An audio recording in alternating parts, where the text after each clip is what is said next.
Eric, with the team losing its best defensive back and being 10 scholarships over the minimum and trying to fix a secondary that was one of the worst in the conference and trying to figure out, how to upgrade that to championship status, seems like there's little opportunity there unless there's some serious personnel moves.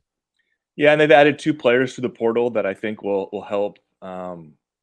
Earlier this week, Evan Williams, who's the younger brother of Bennett Williams, who was one of Oregon's starting safeties the last 2 years, decided to transfer to Oregon from Fresno State. Those two, unfortunately, won't get to play together because Bennett just wrapped up his eligibility. It was his 6th college season, so he can't come back. But Evan is considered to be a pretty similar caliber player, and I think most anticipate someone who'll be plugged into the starting lineup day one. And then Khyree Jackson was a transfer from Alabama, started the national championship game against Georgia now about a year and a half, a little bit over a year ago now. I'm not sure exactly what his role is. Like, I don't know if he comes in and starts day one. If he doesn't, there's some kind of possible options there in terms of how they want to approach that. But that's certainly another player that is capable of having a role. But you're right. I mean, you lose Gonzalez, you lose Bennett Williams. It's probably, you'd say, maybe your best 2 defensive backs from last season, and there were some pretty big holes in the back end. So I don't know if they totally filled every single hole there.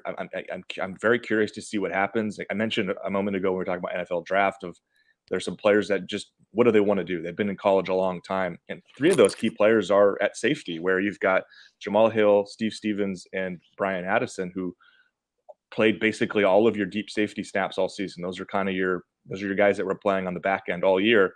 Well, they're all 5th or 6th year seniors if they choose to come back. And it's just a question of what they want to do. And some of that those decisions will shape some of what Oregon is defensively. And I would say there could be some addition by subtraction with a couple of those guys who frankly didn't feel like they played very well this past season. But those decisions are decisions that have to be made. But I'm with you that I think I said earlier, pass rush was the big concern coming into the offseason along with the secondary. And I think you're pretty excited by what they've done. Landing Jordan Birch, also landing Mateo Uiagalelei, a 5-star edge player. They're in on some other big-time players that could play that position maybe if they choose to add. But on the secondary, you're hoping that some of these younger guys that maybe didn't show a ton in 2022 really take strides in 2023, or you're going to have a really mediocre pass defense again, and you're in a Pac-12 conference that has a slew of really good quarterbacks.